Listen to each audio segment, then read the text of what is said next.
பாரதிய ஜனதாவின் 35வது ஆண்டு விழாவை முன்னிட்டு கட்சி தொண்டர்களுக்கு பிரதமர் மோடி வாழ்த்து தெரிவித்தார். பாரதிய ஜனதாவின் 35வது ஆண்டு விழா திங்களன்று நாடு முழுவதும் வெகு விமரிசையாக கொண்டாடப்பட்டது.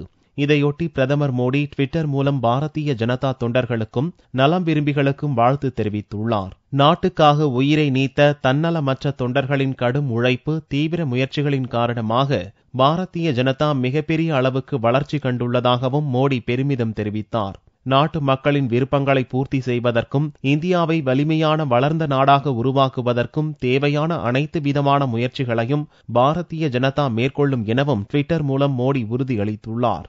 1980ஆம் ஆண்டு ஏப்ரல் 6ஆம் தேதி துவக்கப்பட்ட பாரதிய ஜனதா கட்சி நாடு முழுவதும் 8.8 கோடி அடிப்படை தொண்டர்களுடன் உலகின் மிகப்பெரிய அரசியல் கட்சி என்ற பெருமையை பெற்றுள்ளது குறிப்பிடத்தக்கது. சென்னையில் ஆண்டு விழாவை கொண்டாடிய கட்சித் தலைவர் தமிழிசை 2016இல் பாரதிய ஜனதா பெரிய கட்சியாக உருவெடுக்கும் என்று நம்பிக்கை தெரிவித்தார்.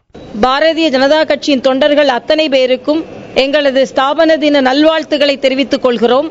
இந்த ஸ்தாபன தினத்தில் 2016இல் பாரதிய ஜனதா கட்சி ஒரு மாபெரும் சக்தியாக உருவெடுத்து ஆட்சி அமைப்பதில் நாங்கள் பங்கெடுத்துக் கொள்வோம் என்ற ஒரு நிலைப்பாட்டை எடுத்து நாங்கள் எங்களது பணியை நாங்கள் இன்னும் தீவிரமாக பணியாற்ற இருக்கிறோம். இந்த மாநிலத்தில் ஊழல் குற்றச்சாட்டு சுமத்தப்பட்டு ஒரு முதலமைச்சர் பதவி இழந்திருக்கிறார். மறுபடியும் இப்பொழுது ஒரு அமைச்சர் ஊழல் குற்றச்சாட்டின் பெயரில் கைதாகி இருக்கிறார்.